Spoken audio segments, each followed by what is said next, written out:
Buenas tardes con todos quienes están asistiendo a este evento organizado por el Programa de Ética de la Universidad de la SUAY, bajo la coordinación del doctor Juan Morales. Y quien les habla es el presidente de la Sociedad Ecuatoriana de Bioética. Soy Fernando Arroyo, para quienes no me conocen. Y estamos aquí por invitación del doctor Morales, participando en estos eventos que han sido organizados desde algún tiempo atrás y en el cual tuvimos ya la oportunidad de participar hace un mes y ahora nuevamente estamos aquí presentes. Entonces agradezco nuevamente al doctor Morales la invitación para que la Sociedad Ecuatoriana de Bioética se haga presente en estos eventos, y para el día de hoy tenemos dos panelistas, miembros de nuestra sociedad. En primer lugar está el doctor Ricardo Torres, y a continuación estará la doctora Jacqueline Bonilla. Ricardo, no está habilitado tu micrófono y tu cámara, por favor, si lo puedes habilitar para proceder Ahí a tu está. presentación. Exacto, Gracias. muy bien. Perfecto, Ricardo. Yo voy a compartir una pantalla entonces en este momento para proceder a la presentación de los panelistas de hoy.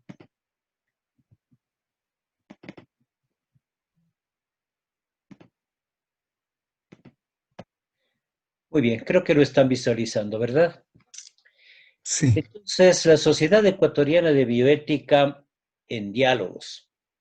Este es el título de la colaboración que estamos haciendo entre estas dos instancias, la Sociedad de Bioética y la Universidad de la SUAY y su programa de ética. Como les decía, tenemos a dos miembros de la sociedad, el doctor Ricardo Torres y la doctora Jacqueline Bonilla. El doctor Ricardo Torres Gabela es un médico graduado en la Universidad Central del Ecuador. Tiene estudios de posgrado en Suiza, en Bélgica, en Italia, en diferentes áreas del conocimiento, en la pediatría, en el desarrollo sostenible, etcétera. Es miembro de la Corporación Ecuatoriana de Escritores Médicos y actualmente es vocal del directorio de la Sociedad Ecuatoriana de Bioética. El tema que va a abordar Ricardo es temor y sufrimiento ante la pandemia, en vista de que los temas que se están tratando en estas reuniones giran alrededor de esta circunstancia difícil que estamos viviendo en estos momentos. Entonces, dejo de compartir pantalla, Ricardo, para que por favor puedas subir tu presentación, y te dejo en el uso de la palabra. muchas gracias, doctor Fernando Arroyo. Perdón, te interrumpo, Ricardo. Antes Sí, de cualquier pregunta que ustedes quisieran hacer, por favor escríbanlo a través del chat que se encuentra al pie de la pantalla de ustedes, para que en mi calidad de moderador yo pueda recoger las preguntas y al final hacerlas a los dos panelistas luego de que se hayan completado las dos presentaciones. Perdona la interrupción, Ricardo, por favor sigue adelante. no, reitero el agradecimiento, Fernando, para con la Sociedad Ecuatoriana de Bioética y al doctor Juan Morales con la Universidad de Cuenca. Pues así es, como tú bien dices, estamos viviendo un momento inusual, inusitado en el mundo, en todo el planeta, debido a esta pandemia que afecta al ser humano y que ha producido un gran sentimiento de temor generalizado en todos los habitantes, con un consecuente sufrimiento y cambios en su sentir, en su sensorio, en sus actividades diarias, en su vida misma. Este temor pues es debido a que se mira el indicio certísimo de la enfermedad, y, y quizás de la muerte, interpretado como la señal de una señal de fin de la vida, y otros lo piensan como fin de la existencia. Voy a compartir unas diapositivas.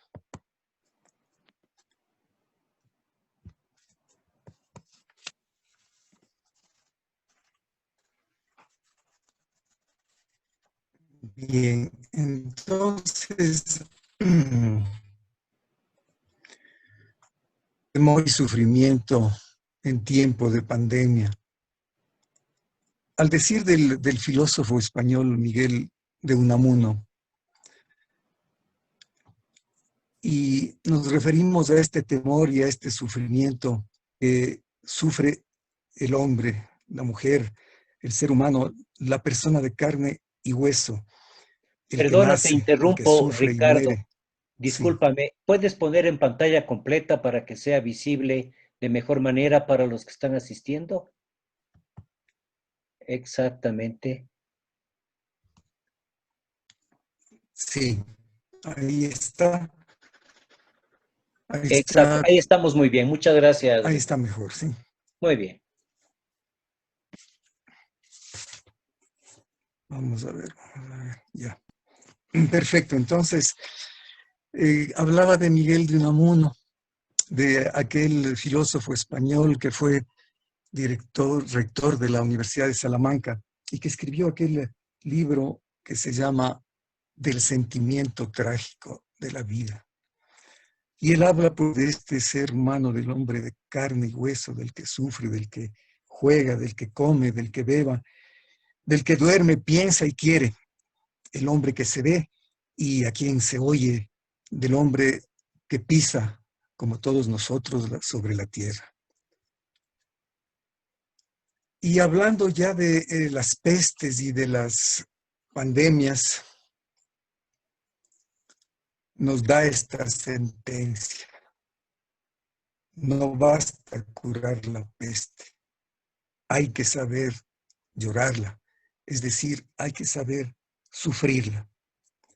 El temor y el sufrimiento ha experimentado la humanidad desde tiempos inmemorables, por diferentes causas y motivos, por supuesto, la guerra, la enfermedad, los desastres naturales.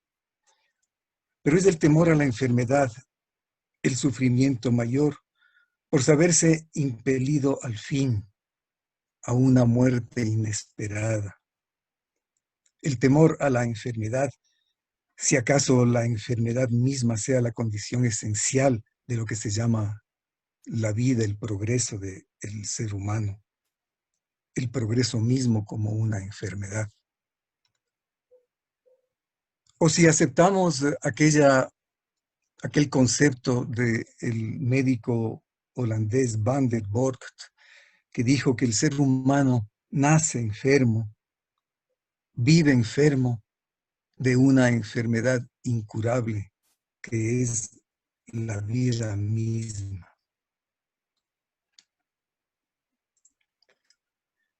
Y ante eso, pues la peste y la pandemia es una situación que conlleva en el espíritu humano un gran temor.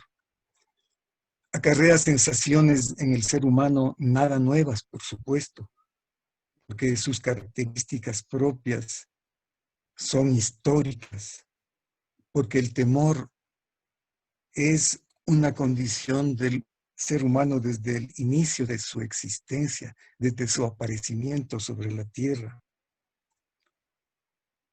Y pues las representaciones de ese temor nos lo ha dado el ser humano también desde mucho tiempo atrás, como vemos en esta figura, en esta silografía de la Edad Media, las danzas macabras, la muerte enseñoreándose del ser humano y triunfando sobre él, para lo cual el ser humano ha tenido obligatoriamente, por ese mismo temor, que realizar un culto a los muertos, pensándose inmortal y ha escrito magníficas oraciones fúnebres. El temor y el sufrimiento, como digo, ha sido histórico. Las epidemias a lo largo de la historia de la humanidad han sido numerosas e infaustas. De lo que tenemos noticia, la peste de Tucídides en el 430 hasta el 425 antes de nuestra era, antes de Jesucristo, en donde los apestados corrían despavoridos de un lado hacia otro sin saber qué es lo que les sucedía y se apilaban en las murallas de la ciudad para protegerse, para sentirse protegidos. O la peste antonina que se produjo en el año 165 y duró hasta el 169 después de Cristo. Viviendo Galeno en esa etapa histórica, él mismo tuvo que abandonar Roma por temor a ser presa de la peste. Y así otras, la de Cartago en el año 251 al 266 de nuestra era, cuando el obispo San Cipriano declaraba ya con gran pompa el fin de la humanidad.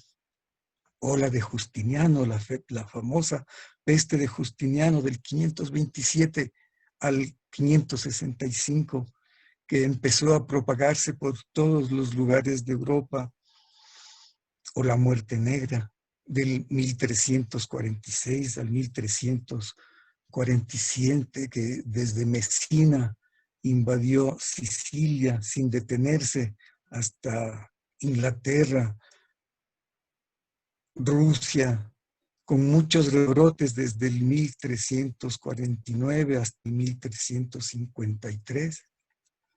Pestes del siglo XV, pestes del siglo XVI. En el siglo XV, el 1449, el 1460, al 63, diezmó grandes poblaciones. Las pandemias atravesaron toda Europa en el 1656. En Viena, y esta es una hermosa silografía de lo que sucedió en Viena en aquella época, en el 1679, en donde hubo una cantidad de muertos que ascendió en esa época a 80,000 en una sola región. Y así esta pandemia se extendía hacia el norte, hacia Copenhague, produciendo 20,000 muertos, hacia Estocolmo con 40,000 muertos, en fin, Marsella en el 1720 sufre grandes epidemias con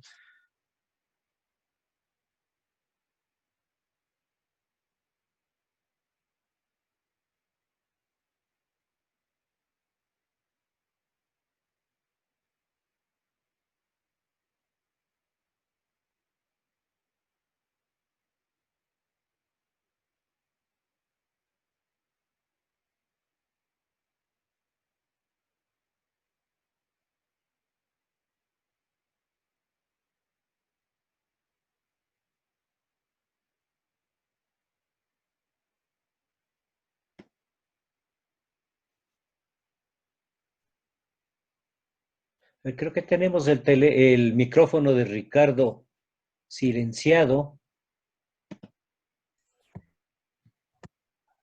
A ver, ahí Ahí está. está, ahí te escuchamos, Ricardo. Te silenciaste en un momento.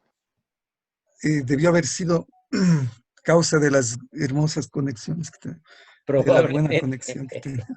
Bueno, adelante, adelante. Bien, entonces hablamos de toda la historia, lo histórico de las pestes que ha sufrido la humanidad y que pues nos han producido desde tiempos inmemoriales dolor y temor.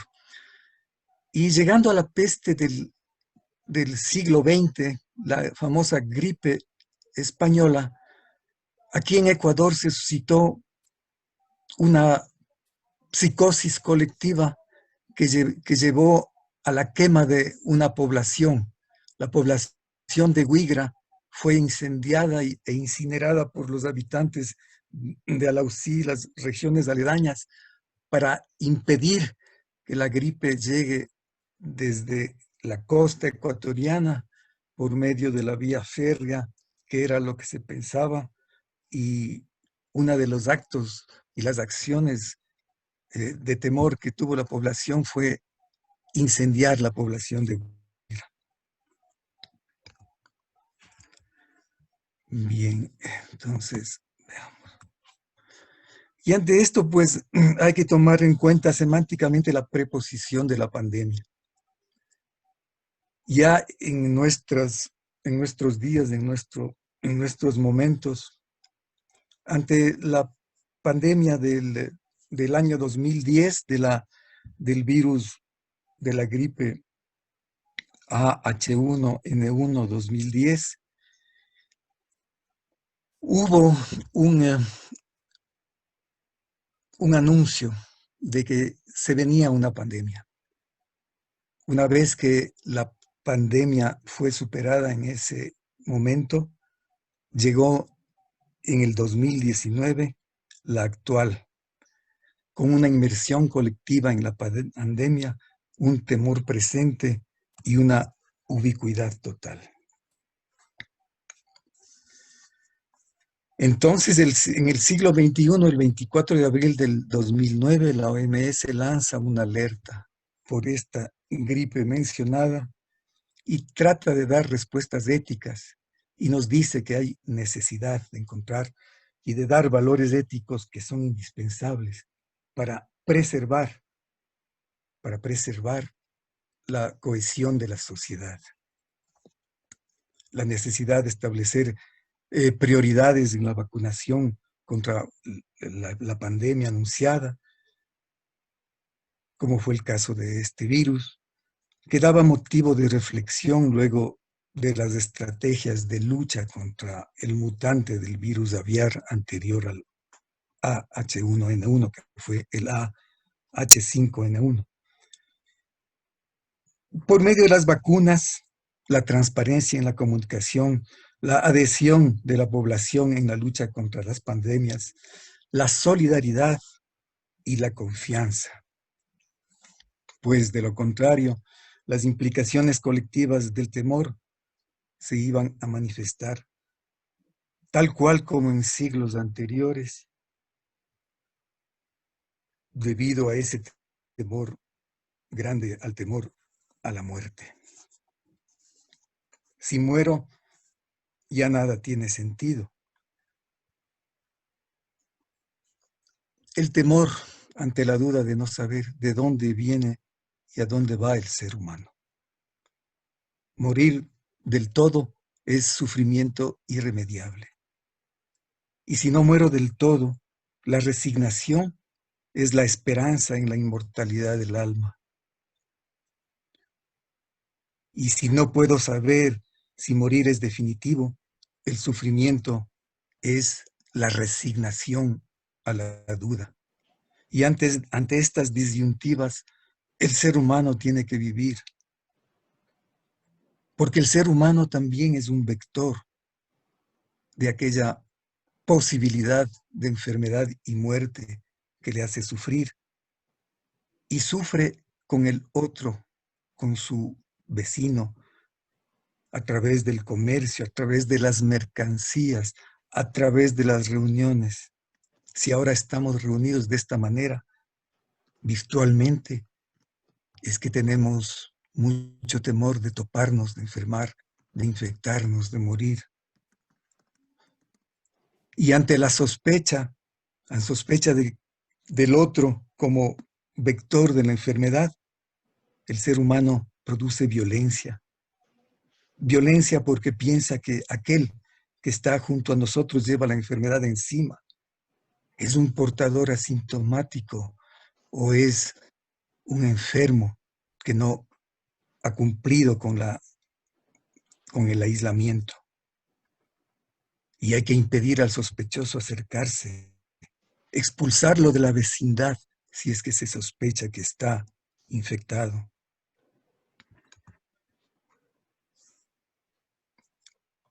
El ser humano entonces vive un estado de sospecha, de violencia, de confusión.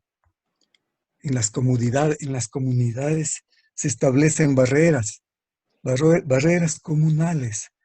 ¿Para qué? Para ejercer cierto poder por el temor.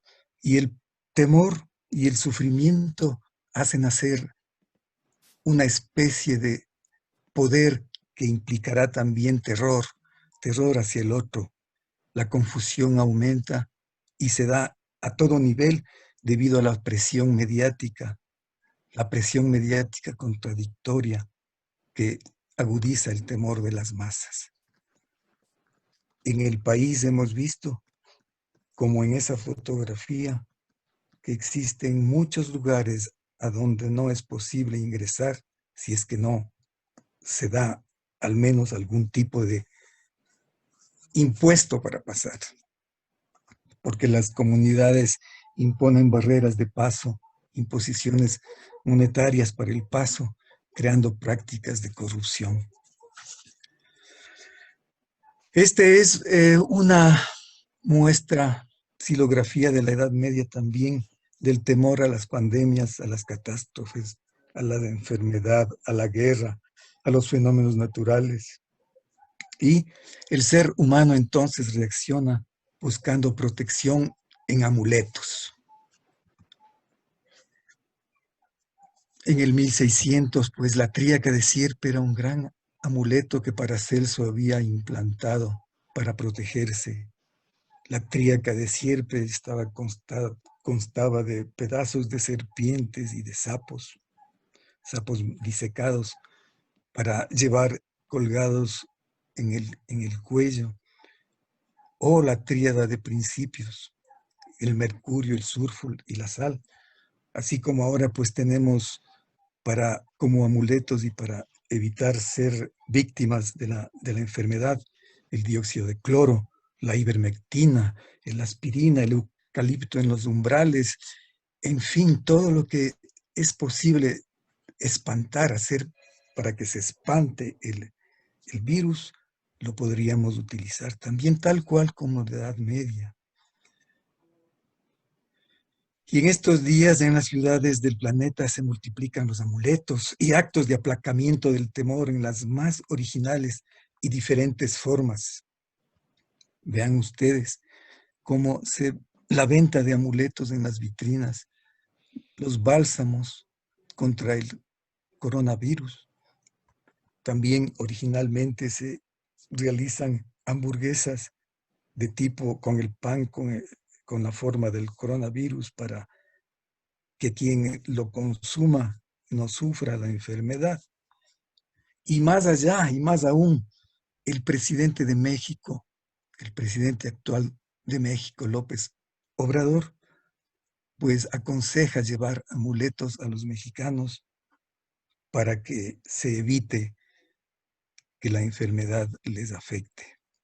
Como buen revolucionario, ha hecho también una especie de esoterismo para su pueblo. Pues y si llega la muerte, ¿para qué vivir con mesura? Se preguntan las personas. Si al día siguiente vamos a morir. En las ciudades el desenfreno se convirtió en lascivia y perversidad en los siglos anteriores. No vemos actualmente en el Ecuador la corrupción y el latrocinio infames. Hay en estos días fiestas en honor al virus. Las fiestas COVID, por ejemplo, en Texas, han dado como consecuencia la muerte de algunos asistentes a las fiestas. En Alabama hay estudiantes infectados que juegan a la infección, invitando a sus amigos a la fiesta para saber cuál de los asistentes se infecta y gana el dinero de las apuestas. Wilhelm von Dygranski escribió en los años 50 lo siguiente: bajo la presión del miedo a la muerte, surge una desenfrenada frivolidad. La decencia no tiene ya aprecio. El pudor desaloja la virtud, la lascivia al amor honrado, la inmoralidad y la corrupción se extienden hasta lo inimaginable. En la literatura también nos cuenta, por ejemplo, Daniel Defoe, en el diario del año de la peste, que fue el año de 1665, y publicado este libro en el 1722, nos muestra en realidad esto que acabamos de leer. Los abusos por el sufrimiento que tenía el ser humano de ser presa inmediata de la muerte y los desenfrenos a los que estaba abocado. Boccaccio y el de Camerón también nos muestran esas mismas prácticas. Camus, en su libro La peste, en cambio, nos muestra la solidaridad que tenían que tener los médicos para vencerle a la peste. Y así han habido otros y muchos escritores como Manzoni, quien describiera la peste en Milano. Y últimamente he visto que el noruego Ole Benedictou ha escrito sobre la peste negra y está traducido su libro que se llama exactamente La peste negra en Editorial Acal, traducido al castellano. En fin, la pandemia, el temor a la muerte y el sufrimiento nos trae también cambios en el interior de nuestro espíritu. La experiencia del sufrimiento no se limita a la objetivación de un órgano enfermo o de una disfunción biopsicoquímica en la persona humana. El desorden corporal que la persona sufriente vive engendra una crisis en la cual el individuo está globalmente reelaborado, principalmente en su identidad, su percepción de los tiempos, su posibilidad de actuar y su relación con los demás, con los otros. La experiencia del sufrimiento es una crisis corporal, psíquica y simbólica. El temor y el sufrimiento no se puede registrar corporalmente, sino más bien de una manera existencial. De manera que es necesario para entender al hombre sufriente que llega a vivir la soledad, la alteridad en él mismo. Porque si es que no existe un nexo entre palabra y sufrimiento y hay una disociación de la misma, el hombre está reducido a un objeto sufriente y sin solución. Pues en mi práctica he visto últimamente, en estos meses, ese fenómeno del sufrimiento, del miedo a la muerte, que es intransmisible. Solamente podemos evocarlo, podemos quejarnos, podemos testimoniarlos como vemos en estas imágenes. Pero el sufrimiento tiene siempre una dimensión de singularidad en relación a la cual el otro se encuentra inexorablemente excluido. El sufrimiento es difícil ponerlo en palabras. A pesar de la poesía, a pesar de la pintura, a pesar del arte, que podrían expresar el sufrimiento, hay en el sufrimiento alguna cosa que resiste al lenguaje. El sufrimiento es experiencia de la alteridad en sí y para los otros.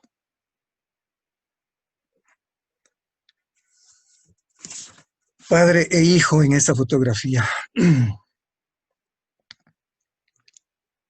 La Perdona, civilización quizás, perdona Ricardo, te sí. interrumpo, pero no estamos viendo tu pantalla. Creo que no nos estás compartiendo. Ah, caramba. Ah, caramba, caramba, esto sí está grave.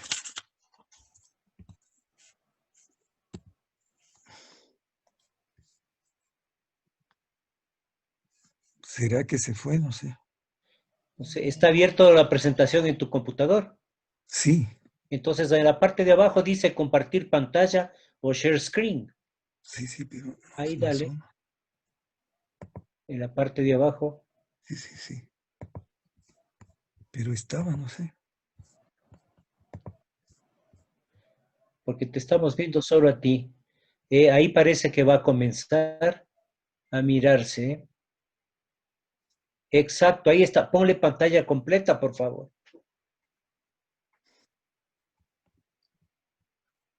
Igualmente con el icono de abajo. Bien, este es el, está ya ahí en el, Dale pantalla completa, ¿ya le diste?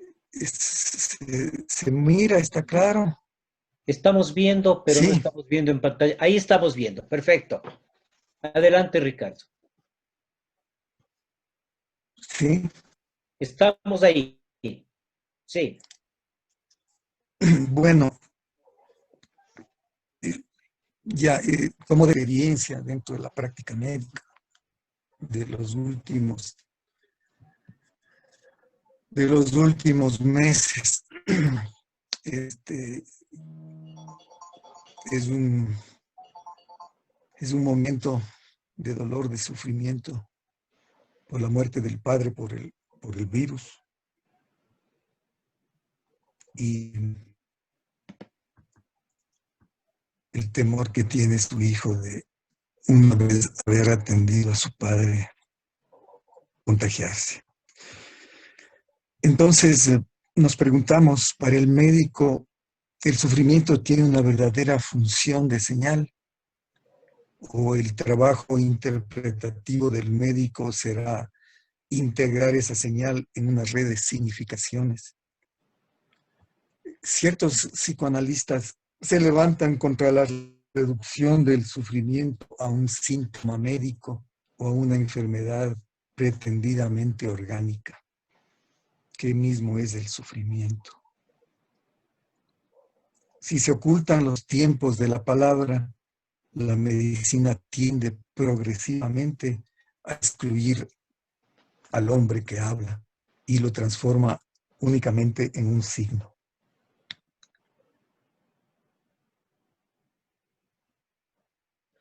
A ver, Gerardo, que perdón, Ricardo, creo que te desconectaste de nuevo. Creo que se nos desconectó de nuevo, Gerardo. Digamos, Ricardo, aparentemente hay un problema. A ver, ahí está, vemos, Ricardo. Ya tengo que volver a hacer el mismo procedimiento de share Sí, bueno, screen. sí. En todo caso, te recuerdo que tienes unos 5 minutitos más, por favor. Exacto, ahí estamos viendo de nuevo. Ya, disculpe. Bien, en general, eh, el tema del temor y sufrimiento es un tema muy grande, muy extenso y del cual podemos en realidad llegar a realizar análisis muy detallados y muy difíciles de entender porque el nexo entre el médico y el paciente y los familiares del paciente, el otro en general o en concreto, es muy difícil. Y hay en el sufrimiento alguna cosa que escapa a los sentidos, que resiste la traducción, y es el hecho de la distancia que nos separa de un conocimiento seguro del otro, del ser humano que lo tenemos frente a nosotros, de los cuerpos, de la vida misma. El sufrimiento surge de una relación con el otro, con la alteridad, y es por la alteridad que se resuelve, no hay otra forma de resolverlo. Si el sufrimiento constituye el retiro de la singularidad es de alguna manera un problema de tipo psicológico, social y espiritual. De manera que si es que he escogido este tema es porque en estos últimos meses, sin de ninguna manera haber yo dejado de hacer la práctica médica, he visto muchísimos casos de dolor, de sufrimiento y de temor en esta pandemia. El sufrimiento es una experiencia que afecta al ser humano en diversas facetas de su existencia y en esta se profundiza. La pandemia ha profundizado mucho y ha hecho ver y ha visibilizado de una manera perfecta el sufrimiento que caracteriza al ser humano, que caracteriza a la conciencia del ser humano y que nos da la posibilidad de plantear que el ser humano es portador de un sufrimiento dentro de su conciencia. En fin, las experiencias del sufrimiento son múltiples y hay también una singularidad del sufrimiento en cada uno de nosotros, porque ante el sufrimiento hay una puesta en duda de sí mismo. El ser humano se llega a desconocer. El ser humano pierde su capacidad de vivir, de actuar, de relacionarse. Cierto es que existen algunas culturas que no tienen la singularidad del sufrimiento, que su sufrimiento es más bien colectivo. La experiencia del sufrimiento está modelado también por el medio cultural.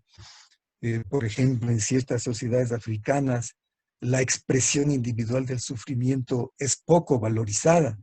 El sufrimiento es una experiencia colectiva, más bien. La queja es recuperada por el grupo y manejada colectiva, y otro tipo de actos colectivos que no dan al individuo más que una débil parte a lo que es individualizable. A la inversa de nosotros, pues que en nuestras sociedades mucho más individualistas, la experiencia del sufrimiento está marcada por la soledad.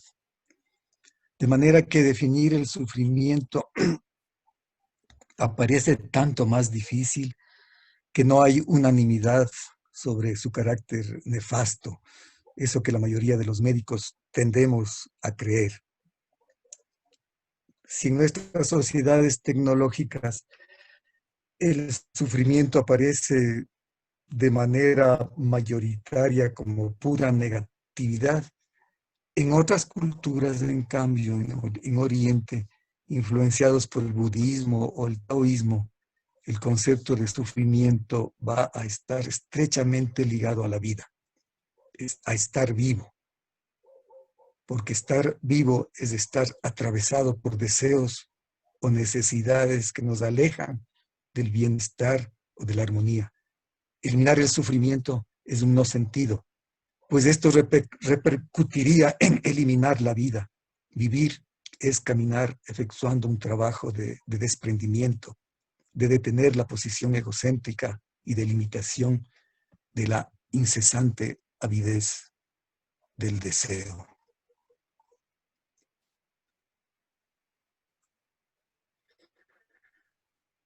Pues todos estamos viviendo esta temporalidad, este sufrimiento, esta dificultad del momento. El sufrimiento también nos confronta a la extrañeza. Nos sentimos otro diferente a lo que pensábamos haber sido o ser.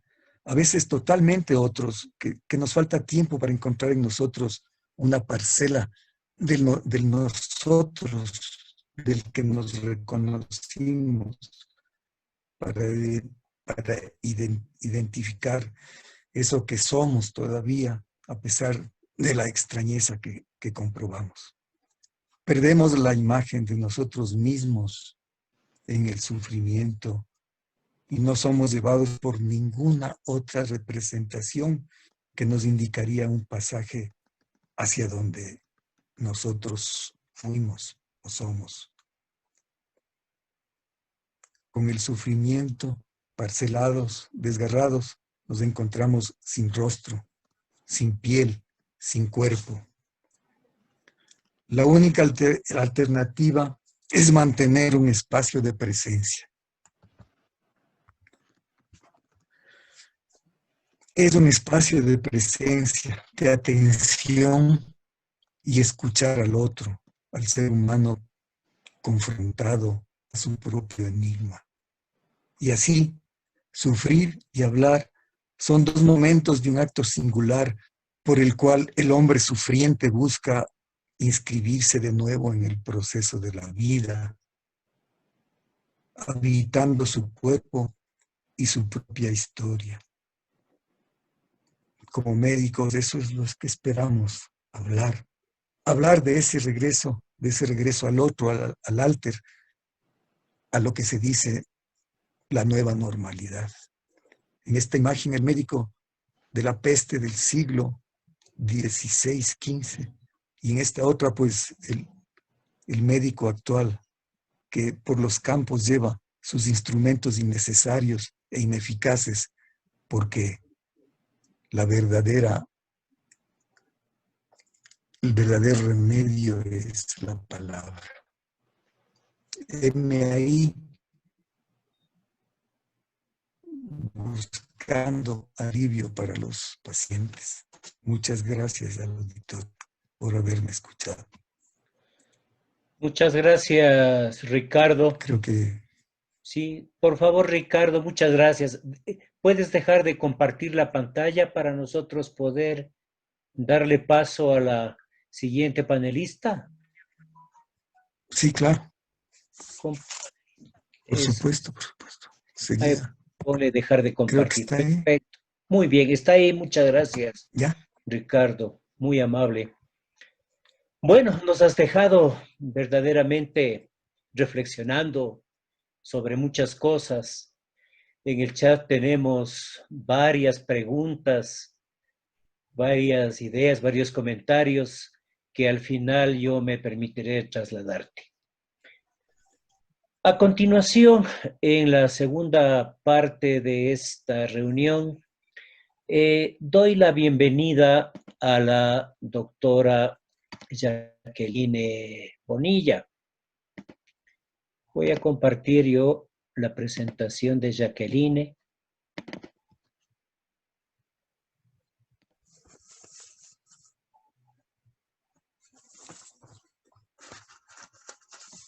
A ver, creo que estamos allí, ¿verdad?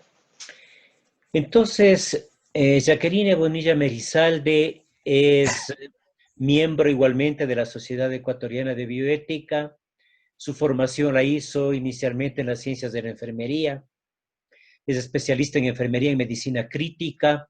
Tiene también un masterado en bioética y un doctorado en ciencias de la vida. Es miembro, como les decía, de la Sociedad Ecuatoriana de Bioética y al momento ostenta la merecida designación de subdecana de la Facultad de Ciencias Médicas en la Universidad Central del Ecuador. El tema que nos va a presentar Jacqueline es actitudes éticas durante la pandemia, una visión desde la óptica de una enfermera. Jacqueline tiene la palabra, por favor. Igualmente les indico a los compañeros, a los asistentes, por favor, que en el chat pueden poner sus comentarios, sus preguntas que las estamos recogiendo para al final trasladarlas a los panelistas. Tiene la palabra Jacqueline, gracias. Buenas tardes, ¿sí me escuchan y sí se ve la presentación? Estamos escuchando y viendo, gracias Jacqueline. Perfecto. Entonces, en primer lugar, de igual manera, quería agradecer a la Universidad de Azuay, en el nombre del doctor Juan Morales, responsable del programa de ética, y pues a la Sociedad Ecuatoriana de Bioética por la invitación a participar en este evento. No sé cuánto tiempo voy a disponer porque creo que estamos un poquito apretados. Intentaré, no sé, que unos 20 minutos quizá, hacer mi presentación. En todo caso, como menciona el nombre, quiero hablar un poquito sobre las actitudes éticas durante y después de la pandemia y desde luego con énfasis en lo que corresponde a la práctica de enfermería. De hecho, quiero comenzar diciendo que la pandemia del coronavirus, decretado por la Organización Mundial de la Salud, se ha convertido en un gran reto humano, ¿no? Para todos los países afectados por estos múltiples contagios. Además, se entiende como un gran desafío profesional y ético de una realidad que presenta pobres presupuestos sanitarios, falta de recursos, insuficiente personal y, desde luego, al menos en nuestro medio, muy mal remunerado, como también un gran reto para los investigadores que hacen todos sus esfuerzos y en el menor tiempo posible para encontrar tratamientos, para encontrar vacunas, por ejemplo, que es lo que nos aqueja y lo que se requiere en este momento. Los dilemas éticos que se plantean a cada persona en su condición de ciudadano y como un ente social interdependiente se refieren a cómo cada uno debe enfrentar esta pandemia. Como seres humanos necesitamos tomar decisiones en relación a la manera en que llevamos, por ejemplo, nuestras vidas. En este tiempo, especialmente frente a la posibilidad de contagiarnos y de contagiar a otros, asumir y aceptar varias restricciones en nuestras actividades cotidianas, que sin duda constituyen un verdadero problema para el cumplimiento de metas, de intereses y desde luego de proyectos personales, de proyectos profesionales también. Por otra parte, nos vemos en la obligación de aceptar las directrices que las autoridades, en este caso gubernamentales y de salud, determinan en base a prioridades supuestamente establecidas con criterios de justicia distributiva, que creo más adelante mencionaremos no tanto así. Hemos vivido momentos en donde se han tomado medidas, se han implementado algunas situaciones, como por ejemplo, determinar centros de atención centinela para casos confirmados, priorizar ciertos servicios médicos necesarios y desde luego postergar otras prestaciones de salud, por ejemplo. Por otro lado, se ha forzado a la población a modificar sus sistemas de vida con respecto a movilización pública, suspensión o modificación, por ejemplo, de clases, la insistencia y la necesidad de manejar teletrabajo, los cambios en la modalidad de reuniones y desde luego también hemos aprendido a vivir periodos de aislamiento. Pero más complejas y más críticas son las decisiones que frente a la imposibilidad de responder a todas las necesidades se vuelve imprescindible determinar qué grupos humanos privilegiar el acceso, por ejemplo, a recursos limitados, de medicamentos exclusivos, de hospitalización, de ventilación mecánica o de tratamientos especiales, por ejemplo. Qué difícil será la condición de los profesionales cuando muchas de las realidades han tenido que escoger quizá a los pacientes más críticos, o a los más jóvenes, o a los de mayor vulnerabilidad, o a los que más producen, o a quienes trabajan en servicios de salud u otros servicios públicos fundamentales, por ejemplo, para el funcionamiento del país. En estas dolorosas condiciones de infectividad explosiva y de mortalidad muy significativa, la actitud ética de los profesionales de la salud adquiere una relevancia especial y se convierten en dilemas que seguro marcarán sus vidas a futuro. Por otro lado, es evidente que la pandemia puso al descubierto lo que en el mundo venía sucediendo. Desigualdades económicas y sociales marcadas en cada realidad, entre países e incluso entre continentes. En este momento se impone una distribución justa y no que las naciones más ricas monopolicen los recursos en perjuicio de los más pobres. Vivimos una guerra comercial y una competencia egoísta por la adquisición de material sanitario, de medicación con total falta de ética, en medio de una crisis totalmente humanitaria. Frente a todo esto, quisiera compartir y analizar brevemente lo que la Declaración del Comité Internacional de Bioética y la Comisión Mundial de Ética del Conocimiento Científico y la Tecnología lo han hecho. No sé, todos deben conocer que para el 6 de abril la UNESCO emitió una declaración sobre el COVID-19 con el título de Consideraciones éticas desde una perspectiva global, en la que defiende que una perspectiva de bioética y ética de la ciencia y tecnología arraigada en los derechos humanos debería desempeñar un papel fundamental en el contexto de esta complicada pandemia. Tiene en cuenta 11 ítems de esta declaración y voy a intentar rápidamente.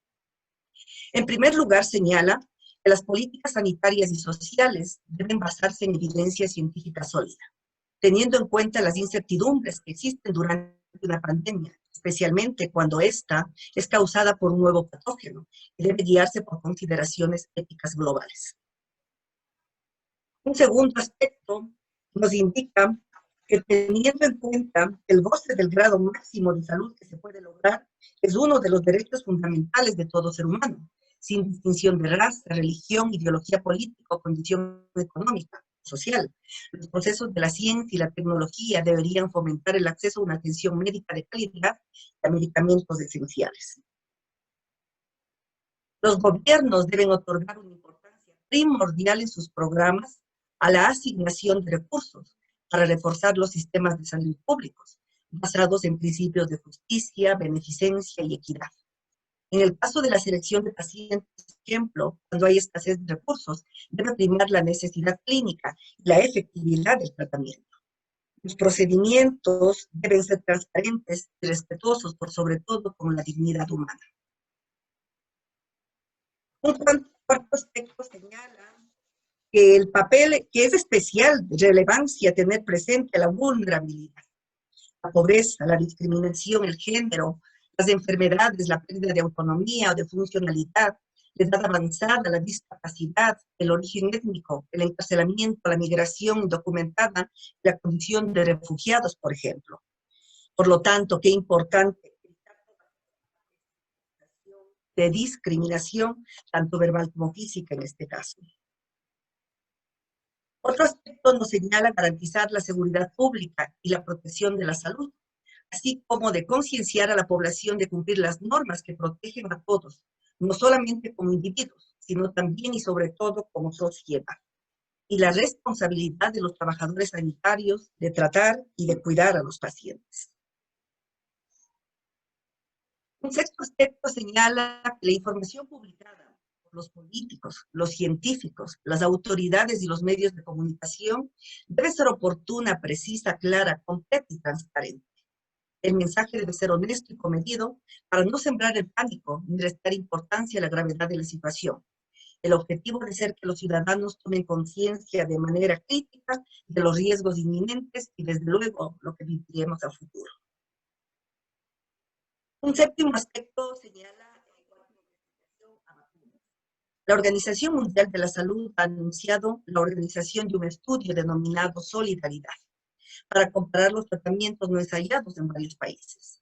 Debe crearse, por tanto, urgentemente un comité de supervisión para la investigación responsable durante la pandemia a escala mundial. Se establece aquí entonces que las publicaciones científicas, en este caso sobre la COVID, estarán disponibles mediante libre acceso durante la emergencia.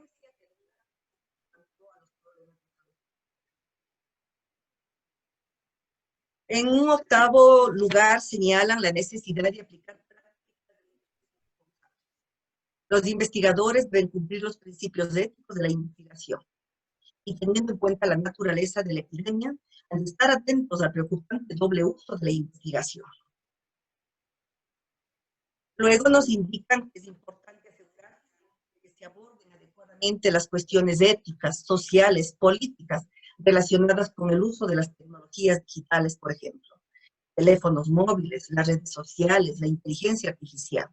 Respetar los derechos humanos, la privacidad, la intimidad, la autonomía como los principios más relevantes. No impedir la colaboración internacional en la lucha contra la pandemia, ni instigar o perpetuar la xenofobia o la discriminación. La cooperación es esencial en todos los planos, gobiernos, sectores públicos, sectores privados, por ejemplo. Hay un llamamiento, finalmente, a la cooperación y la solidaridad internacionales, en lugar de intereses nacionales de corto alcance, subrayando la responsabilidad de los países ricos de ayudar a las naciones pobres, en este momento de emergencia de salud pública internacional. Se hace un llamado a la adopción de medidas contra todas las formas de tráfico, contra todas las formas de corrupción. Ante estas 11 declaraciones y algunos aspectos generales que se han tenido en cuenta dentro de la pandemia y que nos obliga a considerar, por ejemplo, que la crisis es ante todo de salud pública. No es una crisis necesariamente económica, aunque lo estamos viviendo en ese aspecto también. No es una crisis netamente educativa ni social.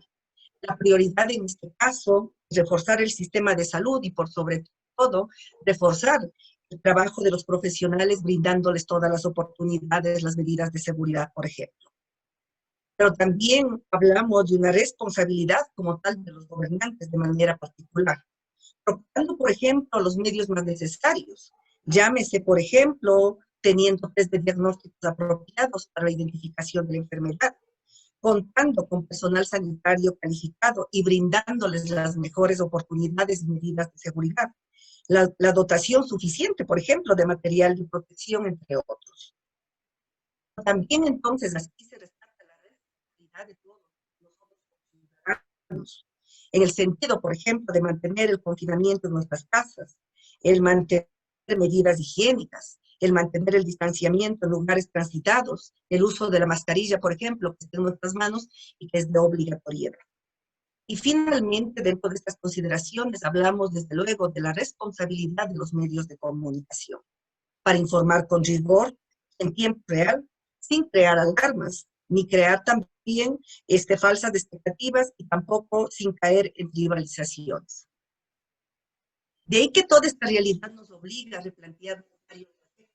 Estamos siendo exterminados por un enemigo invisible. El bien individual tendrá que cambiar. Deberemos aprender a desarrollar una democracia participativa, aprender a ser ciudadanos con visión colectiva.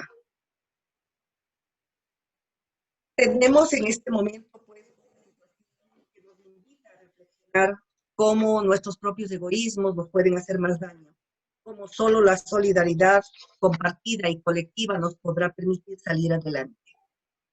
Esta circunstancia nos obliga a convertirnos en cuidadores de nosotros mismos y del prójimo, a prevalecer valores éticos como la solidaridad, a superar los miedos y temores, a volvernos a ver luego sin rencores, aprender a caminar juntos y ser testigos de reencuentros que nos comprometan a crear un mundo mejor, solidario, un mundo más seguro para vivir. Finalmente, como enfermera que soy, quiero señalar que particularmente a medida que se propaga la epidemia, cada vez hay más colegas cuidando de pacientes enfermos, sujetas al estrés, a riesgos y a la presión que esto conlleva. ¿Cuántas tenemos en este momento con trastornos de sueño? ¿Cuántas colegas viven trastornos de ansiedad?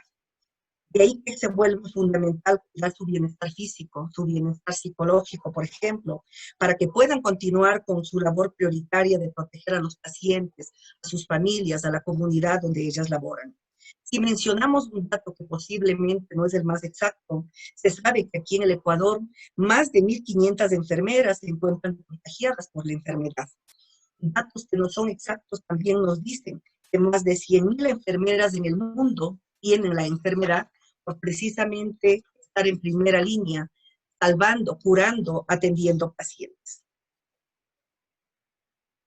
Por tanto, es momento de reconocer y valorar el trabajo de los profesionales de la salud que estuvieron y se mantienen allí dando su vida por los demás. Y sobre todo, me siento inmensamente orgullosa por la manera en que las enfermeras a nivel global, particularmente las enfermeras ecuatorianas, van venciendo todas las limitaciones y adversidades de nuestra realidad. Están realizando sacrificios y poniendo a los pacientes en primer lugar a través del cuidado holístico que están brindando. Al mismo tiempo que también se ha puesto en relieve el año del reconocimiento al trabajo de la enfermería y la necesidad de contar con más enfermeras en el mundo, también en puestos de gestión y en puestos de liderazgo, avaladas por su formación profesional, científica, técnica y humana, como también por el desempeño trascendental que ha sido evidente durante toda esta pandemia. Finalmente, quiero compartir, quizá no todos están claros, que este año 2020 es el Año Internacional de la Enfermería, a propósito de celebrarse 200 años del nacimiento de Florence Nightingale.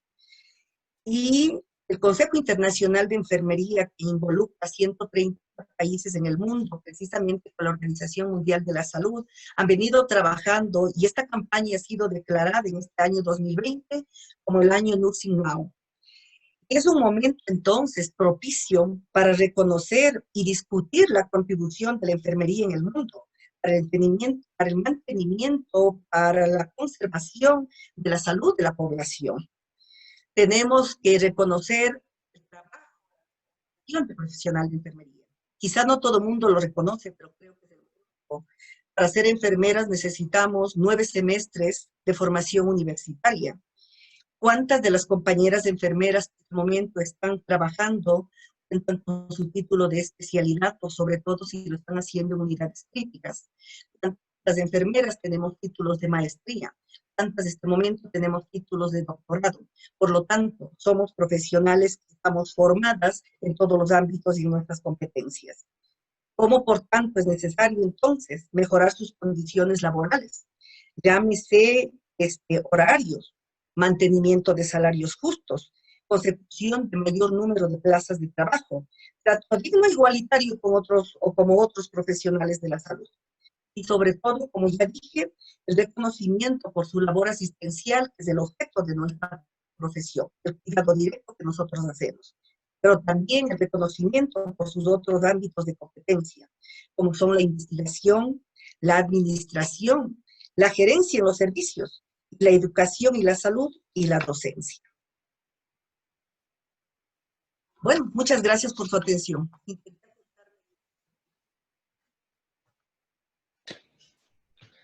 Muchas gracias, Jacqueline, por su muy interesante presentación, que igualmente nos ha llevado a una serie de pensamientos, a una serie de reflexiones.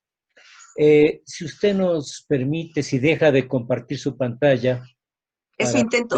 Exacto, para poder tener nuevamente una visión de todos quienes están acá participando, ¿verdad? Bien, entonces yo les felicito tanto a Ricardo como a Jacqueline. Y yo tengo aquí recolectadas algunos comentarios, algunas preguntas que han surgido en el chat a lo largo de estas presentaciones. Ricardo, aquí tenemos algo que hace referencia a lo que tú acababas de hablar. Y dice una de nuestras personas, nuestras asistentes de la reunión, el miedo como el poder muestran al verdadero ser humano. ¿Qué opina? Ese es un comentario. Y el otro comentario es, ¿qué opina usted de aquellos que roban, que asaltan, por supuesto, en el medio del sufrimiento y en miedo? ¿Será que ellos son incapaces de sufrir? ¿Qué piensas, Ricardo?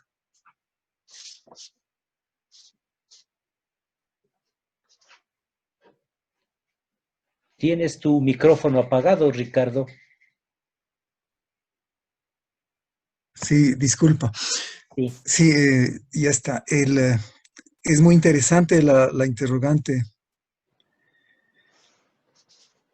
pero en realidad es una afirmación. El miedo como el poder muestran al ser humano.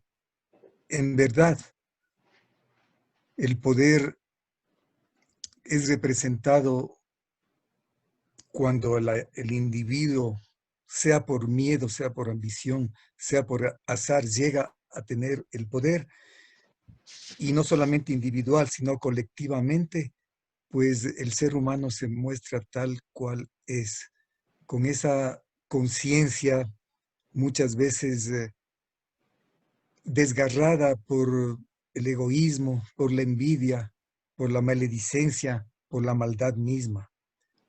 Y si es que su entraña es esa, pues el poder y el miedo les mostrará tal cual como son. A diferencia de quienes no tengan esas características de conciencia. Y los que roban y asaltan son incapaces de sufrir, pues los que roban y asaltan finalmente están esperando un gran sufrimiento, porque quienes roban y asaltan se mantienen a la expectativa del castigo. Es una lucha contra el castigo de su propia conciencia, que pueden difuminarlo, y el castigo social que en algún momento les llega.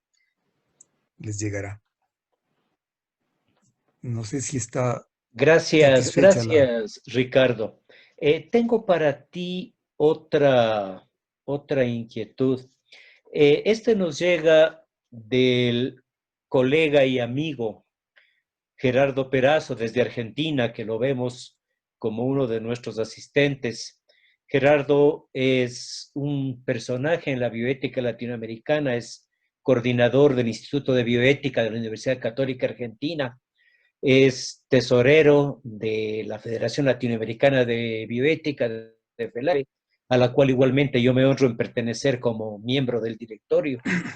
Y Gerardo nos dice lo siguiente, no sé si, porque lo que pide es un poco que desarrolles esto. Interesante el concepto de perder la imagen de uno mismo durante el sufrimiento. ¿Cómo se perdería la imagen de uno mismo durante el sufrimiento, Ricardo?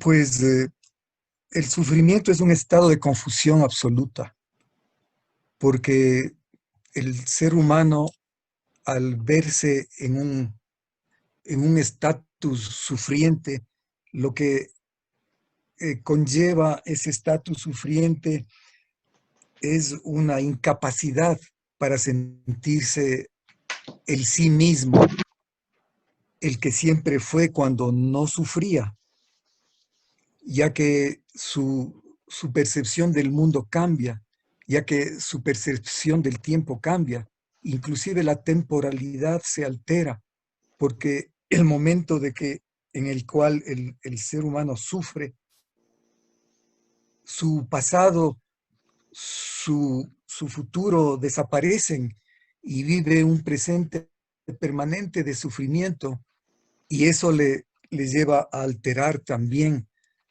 el, el concepto propio de sí mismo, la valía de sí mismo que por sí mismo se tiene de sí. Y por eso se dice pues que la única alternativa al sufrimiento es la palabra del otro que le lleve de alguna manera a recuperar su ser propio, el conocimiento de sí que de sí mismo tiene.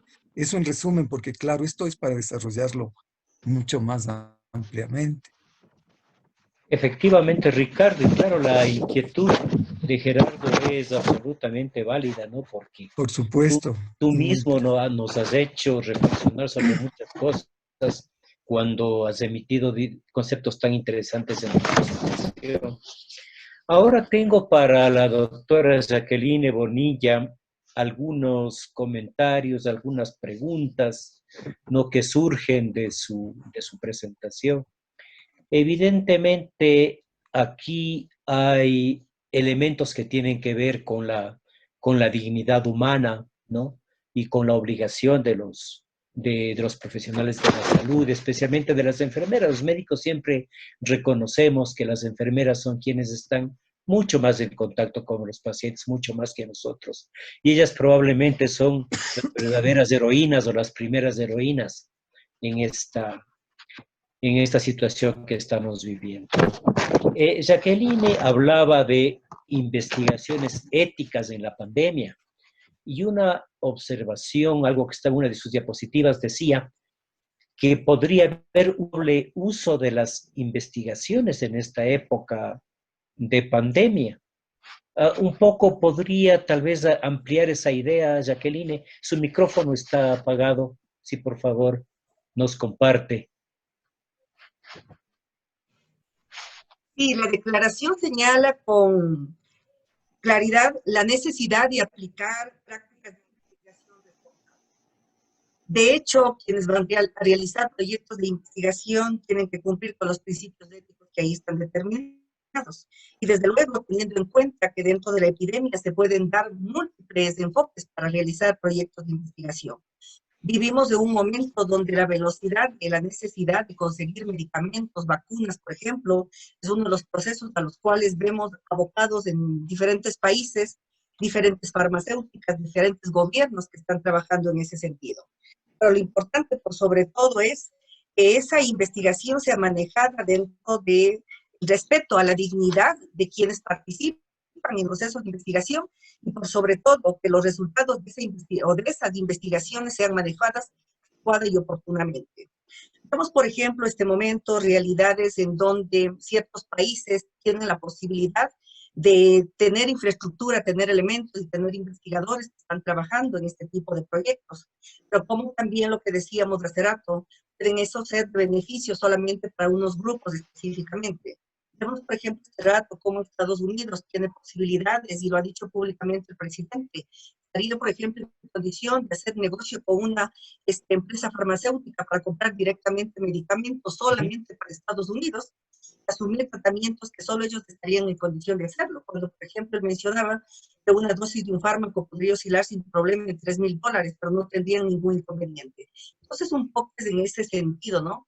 Pensar cómo, primero, el objetivo de la investigación tiene que ser para beneficio de la población y, en este caso, para objetivos concretos, como encontrar tratamientos y vacunas, por sobre todo también para manejarlo de una forma ética y adecuada y beneficiando a la población en general y no necesariamente sesgando aquellos beneficios solo para quienes tienen condiciones, como en este caso países ricos, países que tienen realmente las posibilidades de manejar estas oportunidades a desmedro de otros donde realmente, por ejemplo, no estaríamos nosotros en esa posibilidad de competir.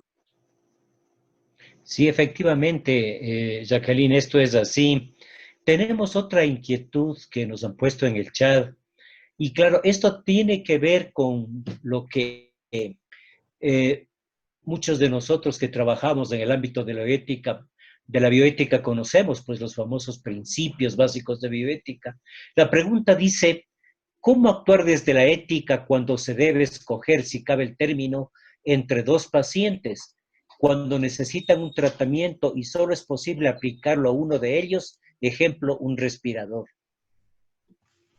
Bueno, en estas circunstancias realmente nosotros sabemos que no es nuevo. Hemos visto, por ejemplo, quizá en este momento en nuestro país, pero mucho más lo vimos, por ejemplo, en Italia, en España, cuando a través de las noticias nosotros veíamos cómo los profesionales médicos, sobre todo, se ven abocados a vivir estos dilemas éticos donde tienen que priorizar a qué paciente, por ejemplo, le atribuyen el ventilador mecánico.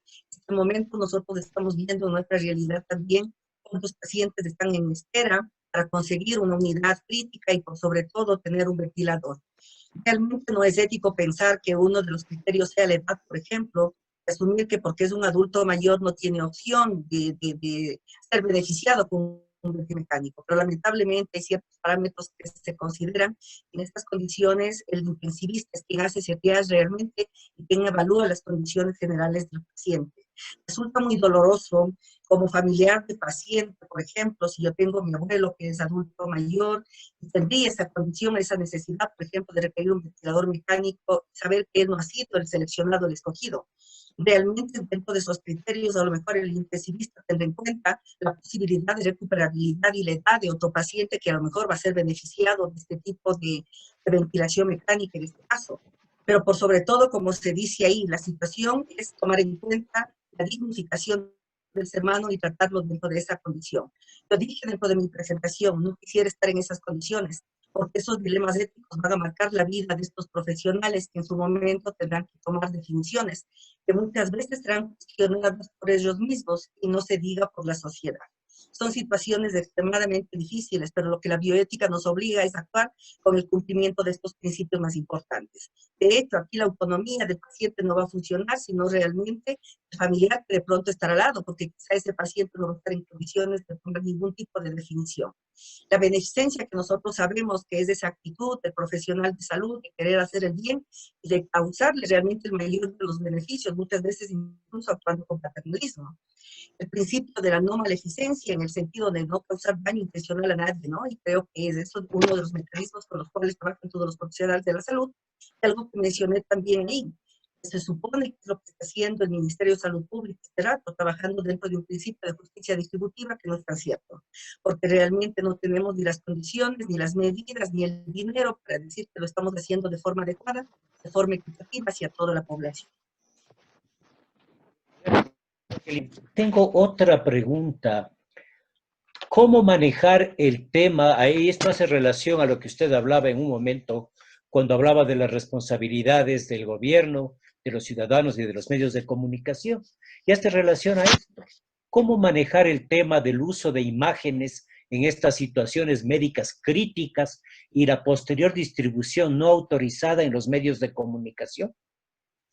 Creo que en el mes pasado Sigrid habló claramente de este periodista que es, ¿no?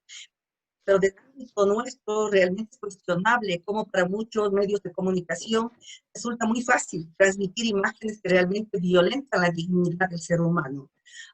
Cuando de pronto uno ve sin ningún problema pacientes lanzados en el piso, pacientes sin medidas de protección, sin respeto a su intimidad, por ejemplo, cuando vemos pacientes en unidades de cuidados intensivos expuestos a su rostro, por ejemplo, esa es una violación real a los derechos que nosotros tenemos. Si tuviéramos la posibilidad de estar del otro lado como pacientes, posiblemente podríamos incluso estar en condiciones de reclamar ese derecho.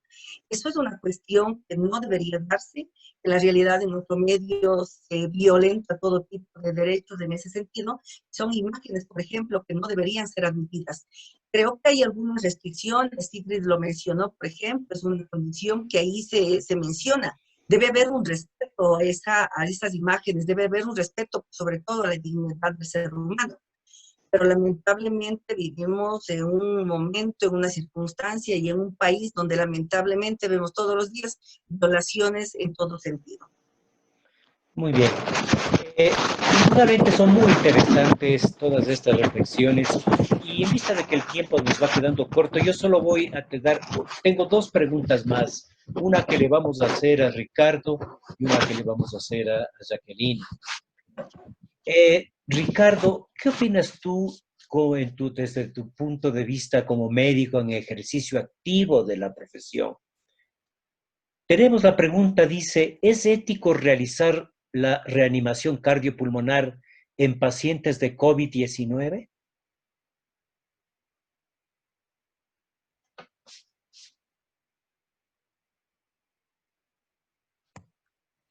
Sí, adelante, Ricardo. Gracias. El esfuerzo por la vida es siempre ético. El esfuerzo por salvar una vida es siempre ético. Eso es lo que el juramento hipocrático, aunque sea tan antiguo, nos lo dicta. Pero en el caso de que, sin que sea esto un tratamiento heroico, ¿no?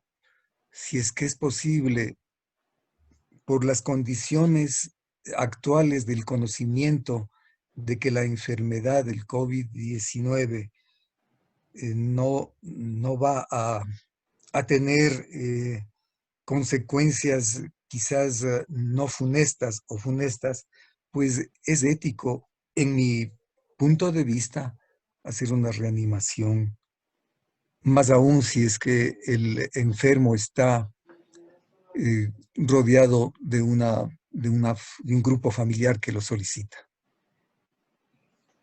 Claro, en alguna otra reunión de este tipo habíamos comentado esto, porque esto cae dentro de lo que se llama la limitación del esfuerzo terapéutico, ¿no? O la adecuación del esfuerzo terapéutico. Entonces allí viene nuevamente el cuestionamiento ético. Sabemos que hay muy pocos recursos y en un momento dado dejar de realizar determinados esfuerzos de una persona con un mal pronóstico a lo mejor significa que esos recursos podrá ser dada a una persona que tenga un mejor pronóstico. Esto cae un poco en el campo del utilitarismo, que ya viene de muy antiguo, desde la época de Bentham, de George Stuart Mill. Pero indudablemente esto es muy difícil de decidir y creo que frente al paciente no es una situación de que como uno ve en los libros, ¿no? Frente al paciente uno vive otra realidad. Sí, Fernando, Jacqueline. solo me permite al respecto. De hecho, son situaciones extremadamente difíciles, ¿no? Porque también muchas de las veces entiendo y la necesidad de salvar una vida, pero siempre tiene que ser reflexionada en el sentido de qué calidad de vida vamos a promocionar, a propiciar en esas condiciones. Muchas de las veces, y es terrible porque yo también tengo mi posgrado en medicina crítica y he trabajado en cuidados intensivos, Sí, sí. situaciones resulta extremadamente difícil cuando, por otro lado, también se propicia saneamiento terapéutico, encarnizamiento, que trae más dolor, más sufrimiento y donde realmente también uno tiene que pensar realmente lo que se está haciendo. El caso del intensivista mismo, no necesariamente solo con el COVID, ¿no? cuando él te ingresa a un paciente a terapia intensiva, obviamente sabe que lo hace.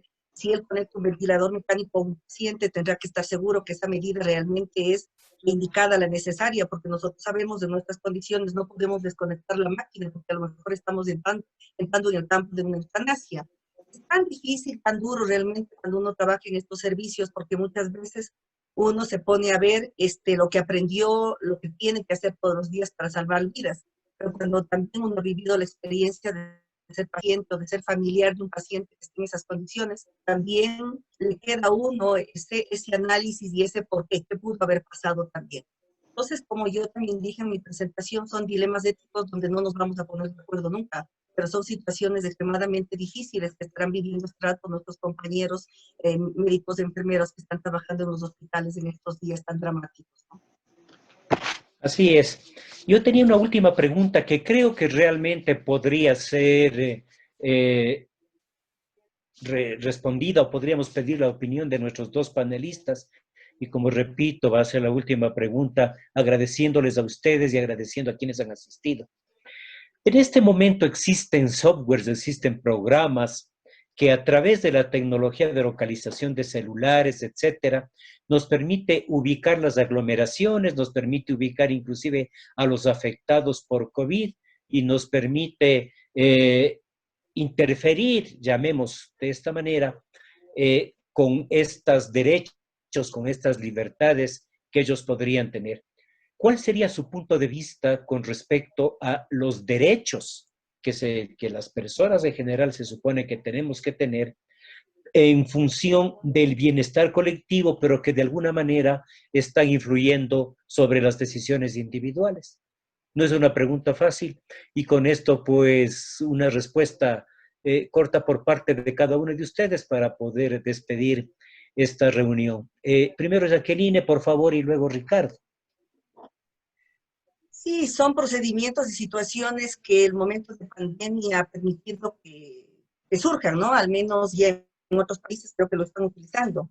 Pero como usted mencionó, son posibilidades que tienen beneficio, el objetivo al menos es un beneficio colectivo para toda la población, pero que al mismo tiempo, desde mi punto de vista, en muchos de los casos, surgen también como una violación a la intimidad de las personas. En muchos de los casos incluso propiciarían hasta estigmatización de aquellas personas que de pronto sean identificadas como portadores de la enfermedad. Yo creo que surgen estas y otras tendencias en el momento que en realidad nos cuestionamos muchos porque no sabemos hacia dónde nos van a conducir.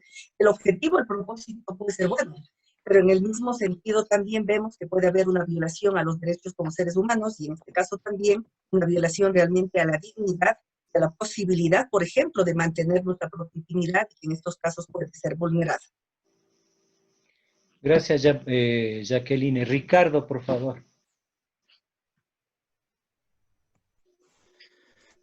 Sí, este es un punto en el cual ha topado la pregunta, pues la situación actual de todos los seres humanos en la que nos encontramos en esta sociedad de la vigilancia. No es necesario tener una vigilancia para buscar la enfermedad. Este momento todos nosotros portamos un celular y ya estamos vigilados. Y en ese sentido me remitiría al escritor Iván Illich, en ese famoso libro que él escribió por los años 60, que se llama La Némesis Médica, Sí. en el cual pues él ya nos habla de la expropiación de la salud. Y en ese sentido de Iván Illich había estado leyendo y justamente una frase que quizás nos pueda dar respuesta a esta pregunta. Y él dice, lo cito, la civilización se compromete a reducir los niveles de sufrimiento aumentando la dependencia.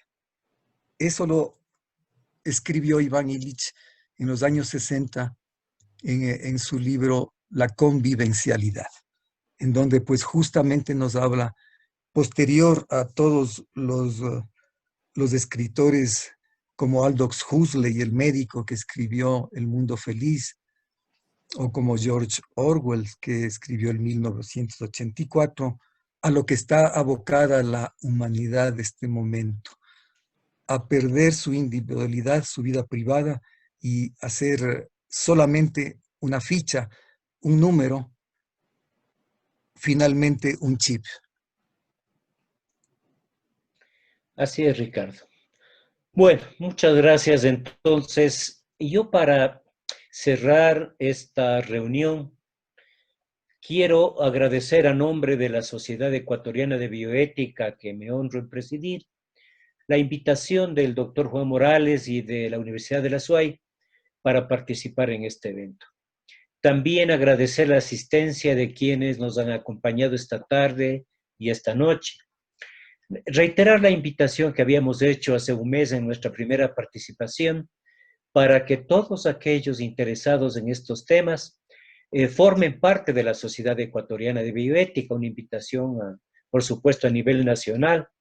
Y en el caso concreto de la SUAY, existe un núcleo provincial de nuestra sociedad que en este momento está bajo el liderazgo del doctor Juan Morales, precisamente, a quien igualmente a título personal agradezco por el interés en que la sociedad participe y también por los esfuerzos que está haciendo a nivel provincial para fortalecer y para incrementar el número de miembros de nuestra sociedad, porque con el aporte de todos y cada uno de ustedes logramos siempre trabajar por lo que a nosotros nos importa, que son los temas éticos, los temas bioéticos en el país. Agradezco como moderador a Ricardo, agradezco a Jacqueline, agradezco a todos quienes han estado presentes en esta reunión y esperamos poder participar en una próxima ocasión. De hecho, en el mes de agosto hemos comprometido también con el doctor Morales nuestra participación, con otros 2 miembros de la Sociedad Ecuatoriana de Bioética, y así trabajaremos conjuntamente. Gracias al soporte técnico del ICED, el soporte logístico, gracias igualmente a Juan, y gracias a todos ustedes. Que tengan una buena noche. Buenas noches. Muchas Gracias por la gracias. oportunidad. Gracias a todos los asistentes. Gracias, doctora.